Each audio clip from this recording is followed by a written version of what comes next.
This was the first time I'd seen my dad cry in my life. It was May of 2010, working my summer job as a lifeguard, living at home with my parents. And this day happened to be just one of those days where it seemed like everything was going wrong. One thing after another, piling up, the stress just building. And I knew the second I walked in the door, because I was driving home, it was all just gonna evaporate. I'd come in, I'd say, "Hey Mom," I'd give her a hug. Dad'd be in the living room, in his chair. "Hey Bri, how was your day?" Go give him a hug. And when dinner time rolled around, we'd get up, we'd fill our plates with food, we'd go into the living room and do one of our favorite things together, which was watch a movie.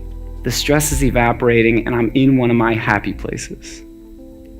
And at one point, my dad went up to check on my grandfather who was taking a shower. He'd been living with us for about 10 years at that point. He was 83 now, so he needed a little more help getting around. So about a minute after Dad got up, we're sitting there, peace, silence, and serenity. And all of that shattered in an instant.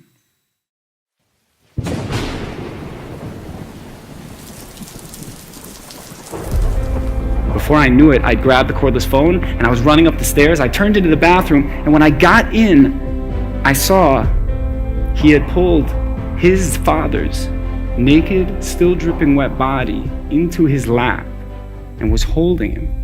My grandfather's arms were draped back, his head was back, his mouth was open. And when all the emotions were rising, it was like my mind split down the middle.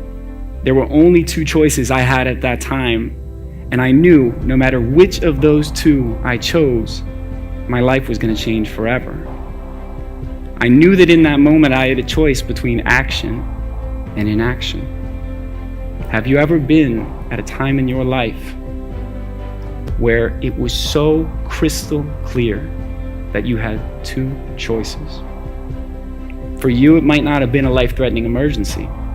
For you, it might have been that moment when you finally said, "I'm done and I'm walking out." You said, "I'm leaving this job. I'm not staying in this unhealthy relationship." When you finally decided to say, "I love you and I'm ready for this." When you finally decided to look in the mirror for yourself and say, "Today is the day and we're doing it." That day, I decided to take action. So I said, "Dad, we need to get him flat. Mom, here's the phone, call 911, tell them where we are, tell them what happened." We lift my grandfather's still dripping wet body naked out and lay him flat on the ground. I know I need to check his vitals, so I come down. I put my head by his mouth to listen and feel for breathing. I'm looking down the plane of his chest to see if his chest is rising and falling and rising and falling. And then I take my two fingers to his carotid artery to feel for a heartbeat. And as I'm doing my vital check, I'm down there. There's no breath.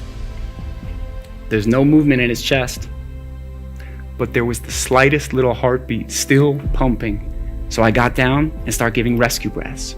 I'm down there, my body is shaking. It feels like I can't keep going, but I know this is all I can do until someone else, an EMT, a doctor gets here. I have to keep going, but my arms are shaking, my legs are shaking, and I'm gonna keep doing it the best I can until I collapse. And then finally, after what felt like 30 or 40 minutes, I was tapped on the shoulder and the EMT is there. I tried to save a man's life that day. But as the head EMT came downstairs and explained that he had had a massive heart attack, he had likely died instantaneously, and that the heartbeats that I'd felt were nothing more than an echo or an aftershock. It felt like I failed. I hadn't saved anybody.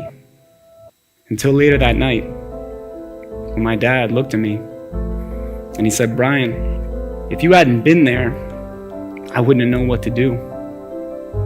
And for the rest of my life, I would have doubted that if I'd only known what to do, that my dad would still be alive today. Because you were here and you acted and you didn't hesitate, I know it was his time, and I can let him go in peace." Sometimes you'll save exactly who you intend to. Sometimes someone you didn't even see or didn't expect will benefit from your efforts. And sometimes the person you save will be yourself.